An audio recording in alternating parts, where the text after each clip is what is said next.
प्रिय, welcome to exam तेजी। सबसे पहले बहुत बहुत बधाई हो आपको साउ एमए सोशियोलॉजी का एंट्रेंस एग्जाम क्रैक करके एडमिशन लेने के लिए। अभी तो बाकी यूनिवर्सिटीज का वेट कर ही रहे हैं, लेकिन उम्मीद है कि जिस तरीके की से आपने प्रिपरेशन की थी तो जेनी तो चांसेस बहुत हाई हैं आपके मिलने का।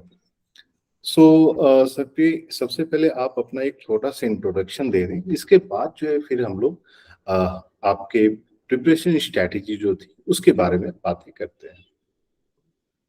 Sir first of all thank you मुझे अपने प्लेटफॉर्म पे सर बुलाने के लिए। सर मेरा जो ग्रेजुएशन है वो पटना यूनिवर्सिटी के पटना कॉलेज से हुआ है।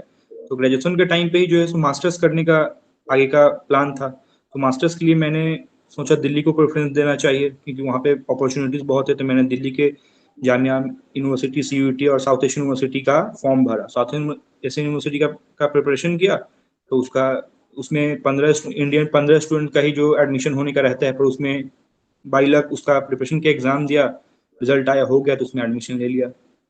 हम्म।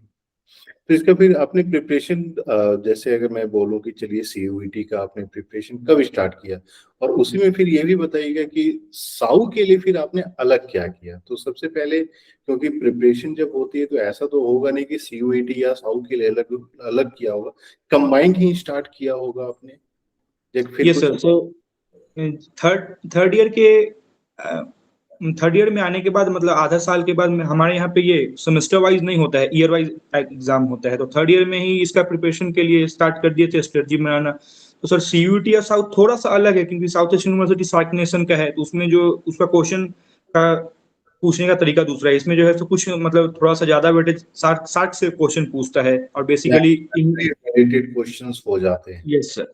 और इंग्लिश से क्वेश्चन पूछता है, इंग्लिश का कॉम्प्रिहेंशन देता है, और लास्ट में जो है सोशियोलॉजी से क्वेश्चन पूछता है। इसमें सार्क का और इंग्लिश का वेटेज थोड़ा ज्यादा होता है, सोशियोलॉजी का उससे थोड़ा कम होता है। तो ओवरऑल जो प्रिपरेशन है वो सीयूटी के जैसा ही है, लेकिन इसमें थोड़ा सा अलग साउथ के बारे में, साउथ एशियन यूनिवर्सिटी के बारे में पढ़ना होता है। सार्क नेशन के डिफरेंट उससे जुड़े हुए अलाई कंट्रीज हैं उसके बारे में पढ़ना होता है, और थोड़ा सा इंग्लिश का इसमें वेटेज होता है क्योंकि इंग्लिश कॉम्प्रिहेंशन आधा इसमें इंग्लिश का ही होता है। तो इंग्लिश का कॉम्प्रिहेंशन थोड़ा ठीक होना चाहिए, एंटोनिम सिनोनिम वगैरह, तो उससे होता है। मेरा इंग्लिश बेसिकली थोड़ा ठीक था, तो इसमें इसका फायदा मिला और हो गया। हम्म। और तो जैसे मान लीजिए अगर स्पेसिफिकली हम लोग सिर्फ साउथ के बारे में बात करें, तो जो यस पैसेज पूछा गया था वो आईआर या सोशियोलॉजी रिलेटेड पैसेज पूछा गया था, सार्क नेशन रिलेटेड पैसेज पूछा गया था, और ऑन एवरेज आप कितना पैसेज पूछे गए थे। सर, 5-6 पैसेज था उसमें। उसमें से एक दो तो सोशियोलॉजी रिलेटेड था, बाद बाकी जो था वो जनरल नॉलेज रिलेटेड था। जैसे कि वो मतलब कोई जेनेवा का कन्वेंशन हुआ, उससे रिलेटेड एक दो क्वेश्चन पूछा गया था। इंटरनेशनल रिलेशन से रिलेटेड क्वेश्चन पूछा गया था। तो मतलब इंडियन कंटेक्स्ट में तो नहीं होता है। दो टॉपिक सोशियोलॉजी से था, बाद बाकी जनरल नॉलेज का था, वो बेसिक रहता है।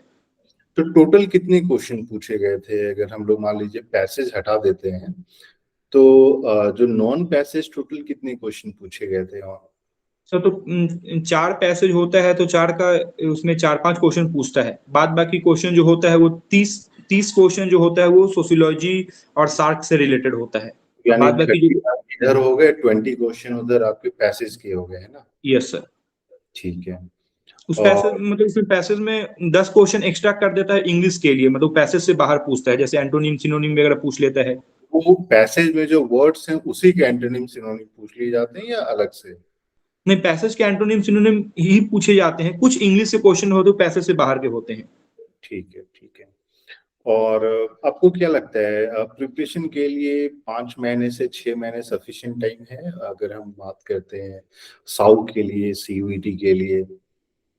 सर मतलब सीयूटी में या साउ में उसका जो हम सिलेबस देखेंगे, साउ का तो ऐसा कोई ऐसा स्पेसिफिक सिलेबस नहीं है, पर सीयूटी का सिलेबस जो देखते हैं उसमें वही सारा टॉपिक होता है जो हमारे ग्रेजुएशन में मतलब बेसिकली पढ़ाया जाता है। तो अगर मेरा ग्रेजुएशन 3 साल का ठीक से रहता है तो बेसिक क्वेश्चन तो बन जाता है। और इस बार भी सीयूटी और साउ में भी जो है सो वो कॉम्प्रिहेंशन या कंसेप्चुअल क्वेश्चन पूछता है, तो कंसेप्ट बेसिस पे होता है। तो जिसका ग्रेजुएशन ठीक से होगा उसका 80% क्वेश्चन बन जाएगा। बाद बाकी जो होता है वो 20-30% जो होता है हमको उसका अलग से प्रिपरेशन करना होता है, क्योंकि कुछ थिंकर सब जो है जो ऑनर्स में उतना थिंकर नहीं पढ़ना होता है, तो कुछ स्पेसिफिक थिंकर है, उनको दिया हुआ कोई टर्म है, कोई टॉपिक है, तो उसके लिए हमको 6 महीना इनफ होता है। हम्म। लास्ट सेमेस्टर से अगर हम ग्रेजुएशन के स्टार्ट करें और टेस्ट सीरीज वगैरह बनाए, क्वेश्चन बनाए, प्रीवियस ईयर क्वेश्चन, या उसका सिलेबस देख ले, सीयूटी का प्रीवियस ईयर देखे, साउ का प्रीवियस ईयर देखे, तो हो जाता है। हम्म। तो अब प्रिपरेशन के रिलेटेड अगर हम ओवरऑल प्रिपरेशन बात करते हैं एंट्रेंस एग्जाम का, तो आपकी क्या स्ट्रेटेजी थी? सर फर्स्ट ऑफ ऑल तो ये मेरा स्ट्रेटजी था, जो मेरा तो सबसे पहले सिलेबस देखना था, क्योंकि सिलेबस में कौन सा टॉपिक आता है तो ऑलमोस्ट सारा टॉपिक सिलेबस के अकॉर्डिंग ही पूछता है, कुछ उससे बाहर होता है, तो साउथ एशियन का सिलेबस देख लेना चाहिए, ओवरऑल दिख जाता है जो क्या पूछता है, प्रीवियस ईयर क्वेश्चन देख के सीयूटी का सिलेबस देखना चाहिए, और वो दूसरे वो देखना चाहिए, उसे मिलाकर जो मेरा ऑनर्स का सिलेबस वो मैच करता है, कितना कितना टॉपिक बाहर है, तो जो टॉपिक ऑनर्स का है वो तो मेरा क्या रहता है, एक बार उसको एक बार दो बार रिवाइज करना होता है तो वो फिक्स हो जाता है। बाद बाकी कुछ थिंकर सब बाहर के होते हैं, कुछ फैमिली का थिंकर, कुछ सोशलाइजेशन का थिंकर, या कुछ क्लासिकल थिंकर को छोड़ के बाद बाकी फंक्शनलिस्ट थिंकर है, उसके बाद इंडस्ट्रियलिस्ट, मॉडर्न टाइम के कुछ थिंकर वगैरह हैं, उन सबको बारे में उन सबको थोड़ा पढ़ना होता है, उन सब का बेसिकली वो कॉन्सेप्ट पे पूछता है, बुक एंड ऑथर पे पूछता है। कुछ टॉपिक ऐसा होता है जो हमारे ऑनर्स में नहीं होता है तो उसको पढ़ना होता है, तो पहले ऑनर्स का कर लेना चाहिए, ऑनर्स का करने से जो है सो कंसेप्ट बन जाता है, तो जो क्वेश्चन नहीं भी आते रहता है उसमें भी ऑप्शन जो होता है दो तीन, उसको एलिमिनेट करने में हेल्प मिलता है उससे, वो हो जाता है। उसके बाद फिर 2-3 महीना जो है सो अच्छे से जो बाकी का टॉपिक है उसका कवर करना चाहिए, किसी बुक से या किसी यूट्यूब के किसी टीचर से या गूगल से, खुद से करना चाहिए, हो जाता है उससे। प्रीवियस पेपर कितना इंपॉर्टेंट हो जाता है, पहला ये सवाल। और प्रीवियस पेपर में ही जैसे हमने देखा है कि बहुत सारे लोग अगर मान लीजिए साउ के लिए प्रिपरेशन करते हैं तो वो बोलते हैं नहीं सर मुझे बस साउ के प्रीवियस पेपर देखने हैं, जामिया नहीं देखेंगे। तो क्या लगता है सिर्फ साउ का देखना चाहिए? तो पहले ये बताइए प्रीवियस पेपर कितना इंपॉर्टेंट है, और जब हम सॉल्व कर रहे हैं तो क्या सिर्फ साउ के प्रीवियस पेपर देखना चाहिए, जितने सारे प्रीवियस पेपर है सारे देख लेना चाहिए?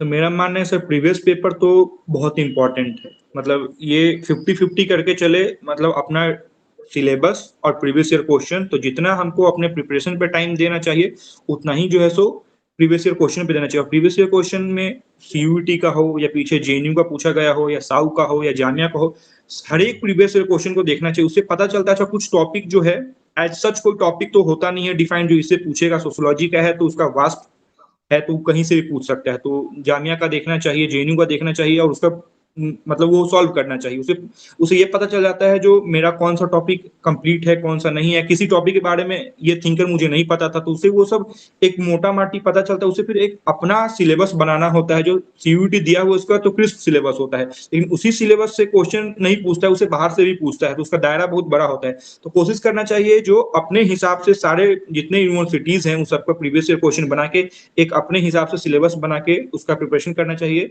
और जितने भी यूनिवर्सिटी हैं, स्टेट यूनिवर्सिटी या सेंट्रल यूनिवर्सिटी, वो एंट्रेंस एग्जाम लेते हैं तो उनके प्रीवियस ईयर क्वेश्चन देख के और बनाना चाहिए, क्योंकि क्वेश्चन एक्स्ट्रा तो पूछता नहीं, किसी भी मार्क्स पे या वेबर पे क्वेश्चन पूछना है तो उनका दिया हुआ थ्योरीज बहुत फिक्स है, पहले से आ चुका है, बुक है फिक्स है, आ चुका है।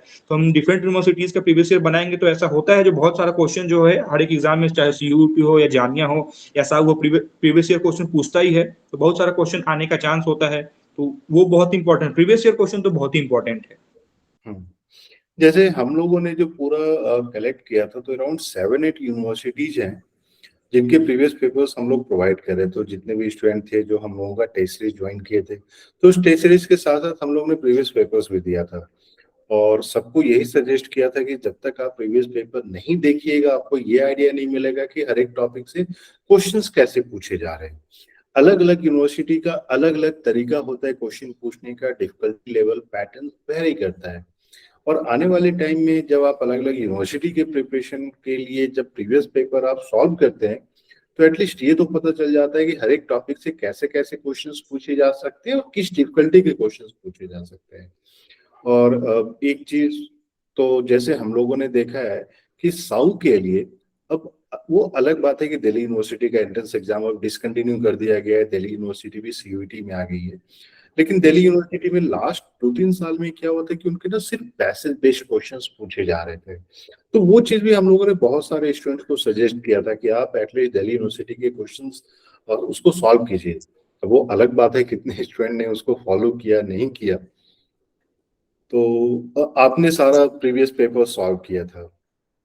सर प्रीवियस ईयर पेपर तो लगभग सारे यूनिवर्सिटीज का सॉल्व किया था, और आपने दिल्ली यूनिवर्सिटी के एंट्रेंस टेस्ट के बारे में बोला तो उसमें जो है सो पैसेज पूछता है, और साउ में जो है सो वो इंग्लिश कॉम्प्रिहेंशन पैसेज आता है, और उसमें जिसका इंग्लिश में थोड़ा प्रॉब्लम है तो उसका सिलेक्शन होना मुश्किल हो जाता है। तो दिल्ली यूनिवर्सिटी का एंट्रेंस टेस्ट का जो क्वेश्चन है प्रीवियस ईयर, वो तो बनाना ही चाहिए, क्योंकि अलग से फिर इंग्लिश कॉम्प्रिहेंशन का प्रिपरेशन करने का हमारे पास टाइम नहीं होता या कोई दूसरा ऑप्शन नहीं है, क्योंकि ऑनर्स है, एग्जाम होता है। तो दिल्ली यूनिवर्सिटी का entrance test previous year question बनाना बहुत ही इंपॉर्टेंट है। या कहीं अलग किसी दूसरी यूनिवर्सिटी में भी अगर कॉम्प्रिहेंशन या सब्जेक्टिव कुछ पूछता है, वो बनाना जरूरी है, क्योंकि उससे इंग्लिश का प्रैक्टिस हो जाता है, या कैसे उसको सॉल्व करना है लिमिटेड टाइम में, उसका एक्सपीरियंस होता है।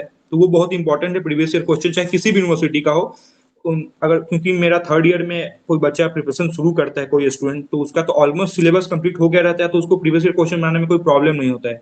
और वो जब बनाता है तो उसे सॉल्व करता है तो उसे लगता है जो अच्छा ये मेरा ये टॉपिक जो है सो वो अभी बचा हुआ है, या ये टॉपिक से मेरा क्वेश्चन नहीं बन रहा है या प्रॉब्लम हो रहा है, तो उसको रिवीजन करने का एक नया स्ट्रेटजी मिल जाता है। इसलिए भी जो है सो प्रीवियस ईयर क्वेश्चन बहुत इंपॉर्टेंट है।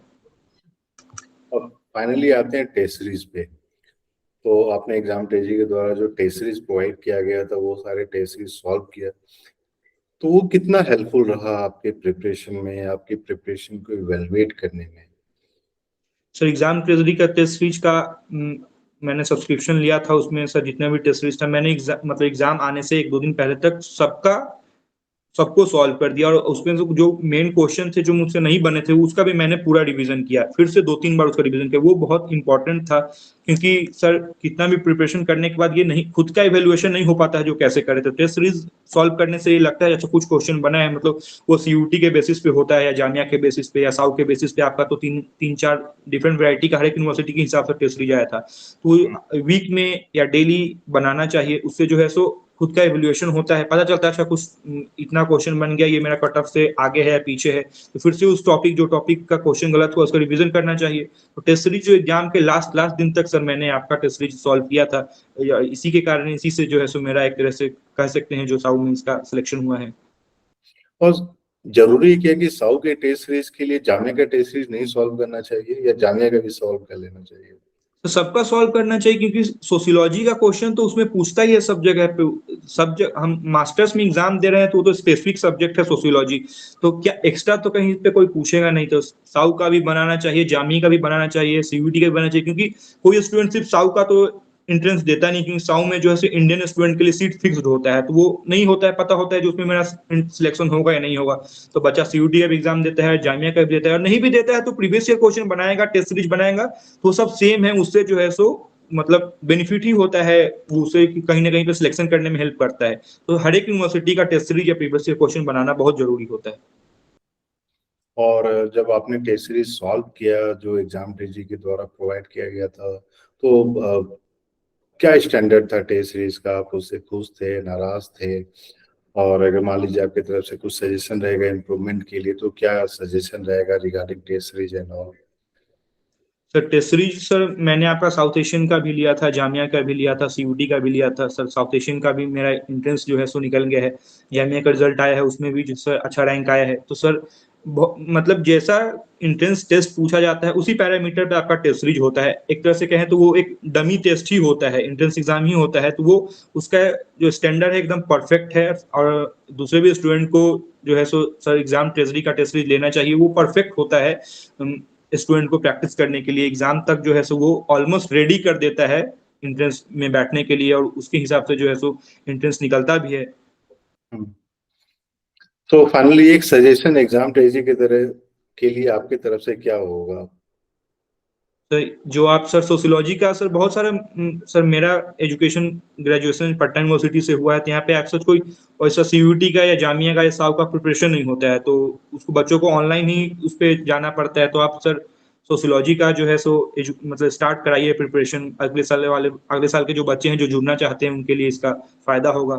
सोशियोलॉजी का आप स्टार्ट कराइए कोर्स, सीयूटी के लिए, जामिया के लिए, साव के लिए। हम्म। चलिए, आपके आपने जो सजेशन दिया है इस पे हम लोग काम कर ही रहे हैं। और ये कोशिश है कि मिड अगस्त से हम लोग जो है क्लासेस इनॉल का प्रिपरेशन कर रहे हैं, यस। और वो क्लासेस जो है स्टार्ट कर देंगे। और एक चीज जो देखा है हम लोगों ने कि आप बिलीव नहीं कीजिएगा, मैक्सिमम जो रिक्वेस्ट आता है क्लास के लिए वो दिल्ली के बच्चों का नहीं आता है, क्योंकि दिल्ली के स्टूडेंट्स के ना एक्सेस अच्छा है। लेकिन जो आउटसाइड दिल्ली वाले स्टूडेंट्स हैं, वो यूपी, बिहार, झारखंड, वेस्ट बंगाल, हैदराबाद, वहां से फिर रिक्वेस्ट आ रहा है कि सर हम लोग के पास कोई रिसोर्सेज नहीं है, ना स्टडी मटेरियल है, ना क्लास में कोविड के कारण क्लास नहीं हो पाया, तो क्लासेस, तो इसीलिए अब इस बार जो है हम लोग सोशोलॉजी के लिए स्टार्ट करेंगे। यस तो आगे का आपका क्या प्लान है, यूपीएससी? सर, यूपीएससी का तो अभी कोई प्लान नहीं है, मास्टर्स का है, उसके बाद आगे पीएचडी का है, एकेडमिक में ही जाने का प्लान है अभी।